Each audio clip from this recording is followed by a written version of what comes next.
Welcome to the Prayagraj institute daily current affair की series में आज हम लोग बात करेंगे 5 और 6 दिसंबर के इंपॉर्टेंट करंट अफेयर की घटनाओं के बारे में। तो चलिए इसकी शुरुआत करते हैं हम अपने पहले प्रश्न के साथ।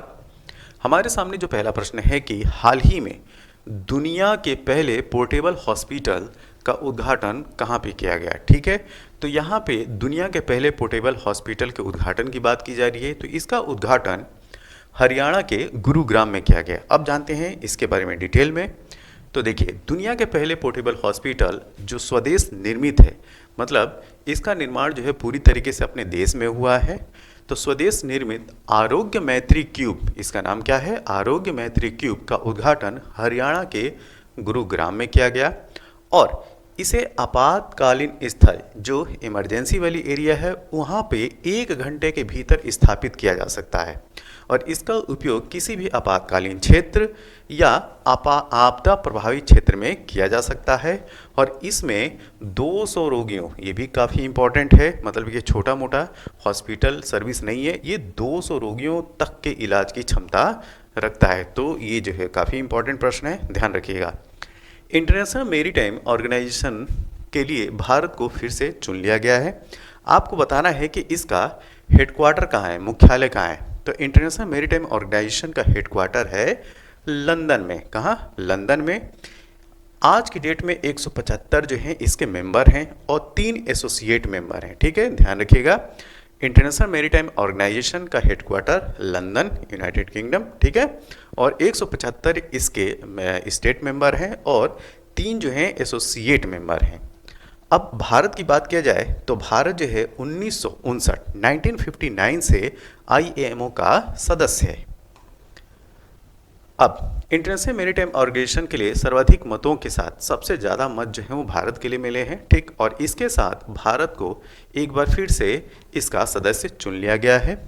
और भारत का यह द्विवार्षिक कार्यकाल 2024-25 के लिए, ठीक है, किसके लिए? 2024-25 के लिए। भारत अंतर्राष्ट्रीय समुद्री व्यापार में सर्वाधिक रुचि वाले 10 राष्ट्रों की श्रेणी में आता है। ये बहुत इंपॉर्टेंट है, ठीक है, इस लाइन को याद रखिएगा। क्या? कि भारत अंतर्राष्ट्रीय समुद्री व्यापार, ठीक है, इंटरनेशनल मेरीटाइम ट्रेड में सबसे ज़्यादा इंटरेस्ट रखने वाले जो 10 देश हैं, उस 10 देश में अपना देश भारत भी शामिल है। और इंटरनेशनल मेरीटाइम ऑर्गेनाइजेशन आईएमओ संयुक्त राष्ट्र, ध्यान दीजिएगा, आईएमओ जो है यूएनओ, यूनाइटेड नेशन ऑर्गेनाइजेशन की एक विशेष एजेंसी है। तो अगर आपसे पूछा जाए कि क्या संयुक्त राष्ट्र यूनाइटेड नेशन ऑफ ऑर्गेनाइजेशन का जो है वो पार्ट है आईएमओ, तो जी हाँ, इंटरनेशनल मैरीटाइम ऑर्गेनाइजेशन जो है यूनाइटेड नेशन ऑर्गेनाइजेशन का एक विशेष एजेंसी है जो कि शिपिंग रेगुलेट का काम करता है। किसको रेगुलेट करता है? शिपिंग। तो शिपिंग रेगुलेट का काम करता है और इसका मुख्यालय, जैसा कि हम जो है डिस्कस कर चुके, कि इसका जो हेडक्वार्टर है वो लंदन में है। अगला प्रश्न, हमारे सामने जो अगला प्रश्न है कि हाल ही में भारतीय वानिकी अनुसंधान शिक्षा, ठीक है, तो Indian forestry research education council का महानिदेशक किसे नियुक्त किया गया है। तो ध्यान से देखिए इस प्रश्न को। तो हाल ही में भारतीय वानिकी अनुसंधान शिक्षा परिषद का महानिदेशक Kanchan Devi, option number B, Kanchan Devi को जो है इसका डायरेक्टर बनाया गया है। ठीक, तो मध्य प्रदेश कैडर के 1991 बैच की भारतीय वन सेवा अधिकारी कंचन देवी को भारतीय वानिकी अनुसंधान शिक्षा परिषद का महानिदेशक नियुक्त किया गया। और कंचन देवी इस पद को संभालने वाली पहली, ध्यान दीजिएगा, पहली महिला अधिकारी बन गई हैं। तो इस वजह से यह प्रश्न जो है वो काफ़ी इम्पोर्टेंट हो जाता है। तो यह जो है वो पहली महिला अधिकारी है जो महानिदेशक के पद पे नियुक्त हुई हैं। तो भारतीय वानिकी अनुसंधान शिक्षा परिषद केंद्रीय पर्यावरण, वन और जलवायु परिवर्तन मंत्रालय के तहत कार्य करता है। तो अगर आपसे पूछा जाए कि किस मिनिस्ट्री, किस मंत्रालय के तहत भारतीय वानिकी अनुसंधान शिक्षा परिषद कार्य करता है, तो आप क्या बताएंगे? केंद्रीय पर्यावरण, वन और जलवायु परिवर्तन मंत्रालय। अगला प्रश्न, हमारे सामने जो अगला प्रश्न है बहुत ही इंपॉर्टेंट है। भारतीय नौसेना दिवस, ठीक है, भारतीय नौसेना दिवस जो है वो प्रतिवर्ष कब मनाया जाता है? तो भारतीय नौसेना दिवस हर साल 4 दिसंबर को मनाते हैं, ऑप्शन नंबर सी। तो भारतीय नौसेना की भूमिका और उपलब्धियों के सम्मान में, ठीक है, देश भर में प्रतिवर्ष 4 दिसंबर को भारतीय नौसेना दिवस मनाया जाता है। तो ये डेट जो है आपको याद रखना है, 4 दिसंबर को हर साल भारतीय नौसेना दिवस मनाते हैं। और इस दिन का महत्व भारतीय नौसेना की एक विशेष उपलब्धि से जुड़ा हुआ है। तो वह उपलब्धि क्या है? देखिए, इस दिन 1971 के भारत और पाकिस्तान युद्ध के दौरान ऑपरेशन ट्राइडेंट, बहुत इंपॉर्टेंट है क्या? ऑपरेशन ट्राइडेंट, ठीक है, यहाँ पे आराम से देखिए इसको। तो जो ऑपरेशन ट्राइडेंट है उसको चलाया गया था, ठीक है। तो ऑपरेशन ट्राइडेंट की याद दिलाता है। और इस वर्ष के नौसेना दिवस की जो थीम है, क्योंकि जैसा कि हम जानते हैं कि नेशनल डे हो चाहे इंटरनेशनल डे हो, उसके लिए एक विशेष थीम रखी जाती है। तो उसी क्रम में जो 4 दिसंबर को नौसेना दिवस मनाया गया इस साल, और इस साल जो थीम रखी गई नौसेना दिवस की वह यह है कि समुद्री क्षेत्र में परिचालन दक्षता, तत्परता और मिशन उपलब्धि। फिर से एक बार इसको देखिए, समुद्री क्षेत्र में परिचालन दक्षता, तत्परता और मिशन उपलब्धि इस वर्ष की नौसेना दिवस की थीम है। अगला प्रश्न, ये भी काफ़ी इंपॉर्टेंट है, ठीक है। विश्व मृदा दिवस, यहाँ पे जो है वर्ल्ड सॉइल डे की बात की जा रही है। तो विश्व मृदा दिवस प्रतिवर्ष कब मनाया जाता है, ये पूछा जा रहा है। तो हर साल 5 दिसंबर को, ध्यान दीजिए, 5 दिसंबर को वर्ल्ड सॉइल डे मनाते हैं। तो वर्ल्ड सॉइल डे 5 दिसंबर को सेलिब्रेट किया जाता है। ध्यान दीजिए, विश्व मृदा दिवस हर साल 5 दिसंबर को मनाया जाता है। और इसका उद्देश्य क्या है? इसका उद्देश्य मिट्टी मतलब सॉइल के महत्व के बारे में जागरूकता फैलाना। जैसा कि हर दिवस का जो है यही एक मुख्य उद्देश्य होता है कि उसके बारे में जागरूकता फैलाना।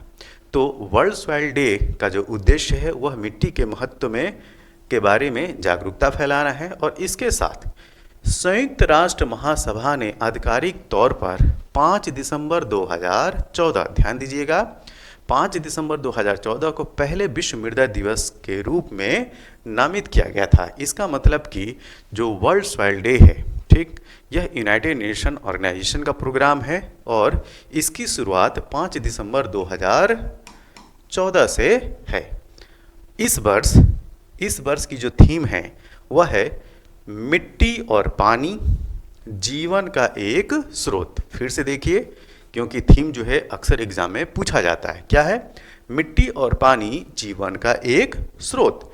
Soil and water a source of life. क्या? Soil and water a source of life, यह जो है इस वर्ष की थीम है। अगला प्रश्न, हाल ही में सियाचिन में तैनात होने वाली भारतीय सेना की पहली महिला, देखिए, अगर कहीं पे पहली महिला संबोधित करके अगर प्रश्न बनता है या न्यूज़ में कोई चीज़ दिखती है तो वह आपके लिए जो है काफ़ी इम्पॉर्टेंट हो जाती है। तो यहाँ पे फिर वैसा ही प्रश्न है, क्या है? हाल ही में सियाचिन में तैनात होने वाली भारतीय सेना की पहली महिला चिकित्सा अधिकारी कौन बनी है? ठीक है, ये बहुत इम्पॉर्टेंट है। तो इस प्रश्न का जो सही उत्तर है वो है गीतिका कौल, ऑप्शन ए। ठीक है, तो गीतिका कौल, इनके बारे में जो है वो डिटेल में जानते हैं। तो स्नो लेपर्ड ब्रिगेड की कैप्टन गीतिका कौल ने दुनिया के सबसे ऊंचे युद्ध क्षेत्र सियाचिन में, ध्यान दीजिएगा, सियाचिन में तैनात होने वाली भारतीय सेना की पहली महिला चिकित्सा अधिकारी बनकर इतिहास रच दिया है।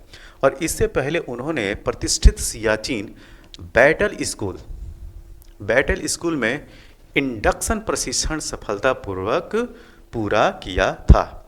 तो गीतिका कौल का नाम याद रखिएगा, यह जो है वो सबसे युद्ध क्षेत्र सियाचिन में तैनात होने वाली भारतीय सेना की पहली महिला चिकित्सा अधिकारी बनी है।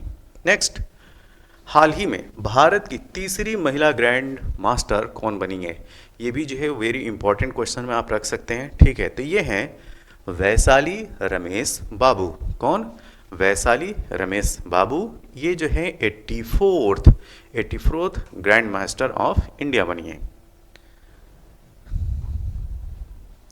तो वैशाली बाबू ने भारत की 84वीं ग्रैंड मास्टर बन गई हैं और उन्होंने 2023 फोर्थ एलो ब्रिगेड, ठीक है, एलो ब्रिगेड ओपन के दौरान 2500 रेटिंग पॉइंट्स, ये रेटिंग पॉइंट अपने जहन में रख सकते हैं, 2500 रेटिंग पॉइंट हासिल कर यह कारनामा किया है। और कोनेरू हम्पी और हरिका द्रोणावल्ली के बाद वैशाली अब भारत की तीसरी महिला ग्रैंड मास्टर बन गई है, ठीक है। तो ग्रैंड मास्टर जो है वो 3rd नंबर की बन गई, तीसरी, ठीक है। वैशाली और उनके छोटे भाई, ये भी काफ़ी इंपॉर्टेंट है, ठीक है। वैशाली और उनके छोटे भाई आर प्रज्ञानंद, ठीक, इनका भी नाम याद रखिएगा। आर प्रज्ञानंद की जोड़ी ग्रैंड मास्टर बनने वाली पहली बहन और भाई की जोड़ी है। अगला प्रश्न, ये भी इंपॉर्टेंट है। हाल ही में प्रधानमंत्री नरेंद्र मोदी ने किस राज्य में छत्रपति शिवाजी महाराज की प्रतिमा का अनावरण किया है? तो यह राज्य है महाराष्ट्र, ऑप्शन नंबर सी। तो प्रधानमंत्री नरेंद्र मोदी ने महाराष्ट्र के सिंधुदुर्ग में स्थित राजकोट किले में छत्रपति शिवाजी महाराज की प्रतिमा का अनावरण किया और साथ ही वह नौसेना दिवस 2023 पर आयोजित इवेंट में शामिल भी हुए, ठीक। और इंडियन नेवी के इतिहास को दिखाने के लिए नौसेना दिवस के मौके पर एक प्रदर्शनी का आयोजन भी किया गया, जहां शिवाजी महाराज के समकालीन जहाज के कई मॉडल भी बनाए गए थे। तो जो है आप ये जरूर याद रखिए कि ये जो है वो महाराष्ट्र में इसका जो है प्रतिमा का अनावरण किया गया। तो और दुर्ग का भी नाम याद रख सकते हैं, सिंधुदुर्ग, ठीक है। तो प्रधानमंत्री नरेंद्र मोदी के द्वारा महाराष्ट्र के सिंधुदुर्ग में स्थित राजकोट किले में छत्रपति शिवाजी महाराज जी की प्रतिमा का अनावरण किया गया। हाल ही में IBA जूनियर, ध्यान दीजिएगा, IBA जूनियर विश्व मुक्केबाजी चैंपियनशिप 2023 का आयोजन कहाँ पे किया गया? तो इसका आयोजन किया गया आर्मेनिया में। कहाँ पे? आर्मेनिया में। तो 24 नवंबर से लेके 4 दिसंबर तक एरेवन आर्मेनिया में इसका जो है वो आयोजन किया गया था। इसकी और खासियत क्या रही है? तो IBA junior world boxing championship 2023 के आखिरी दिन भारत ने, ध्यान दीजिएगा, लास्ट डे भारत ने एरेवन आर्मेनिया में 3 स्वर्ण, बहुत इंपॉर्टेंट है, 3 गोल्ड मेडल, 5 रजत, 5 सिल्वर और 1 कांस्य, मतलब 1 ब्रॉन्ज पदक जीता। आकांक्षा ने 70 किलोग्राम वर्ग में स्वर्ण पदक जीता, परी ने 48 किलोग्राम भार में स्वर्ण पदक जीता और जबकि निशा ने 52 किलोग्राम वर्ग में स्वर्ण पदक जीता। तो यहाँ पे जो ये जो 3 स्वर्ण पदक की जो बात की जा रही है, ठीक है, 3 गोल्ड मेडल की जो बात की जा रही है, इस 3 गोल्ड मेडल में एक जो है आकांक्षा को 70 किलोग्राम वर्ग में मिला है, ठीक है, परी को 48 किलोग्राम में मिला है और निशा को 52 किलोग्राम वर्ग में स्वर्ण पदक मिला है। भारत में सबसे ज़्यादा 12 फाइनलिस्ट थे, लेकिन उनमें से केवल 3 ही विश्व चैंपियन बने। अगला प्रश्न, हाल ही में पहले सर्वेक्षण पोत, ठीक है, संध्याक को भारतीय नौसेना को सौंपा गया है।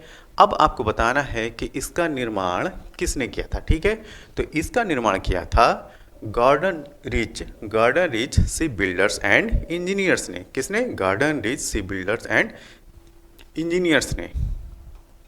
डिटेल में जानते हैं। तो garden rich ship builders and engineers Kolkata, ये कहाँ पे है? कोलकाता में है। तो garden rich ship builders and engineers Kolkata में बनाए जा रहे 4 सर्वेक्षण पोत, ठीक है। कितने? 4 सर्वेक्षण पोत में जो पहला है संध्याक, ठीक, यार्ड 3025 भारतीय नौसेना को सौंपा गया और इन 4 सर्वेक्षण पोतों के लिए 30 अक्टूबर 2018 को अनुबंध पर हस्ताक्षर किए गए थे। कब किए गए थे?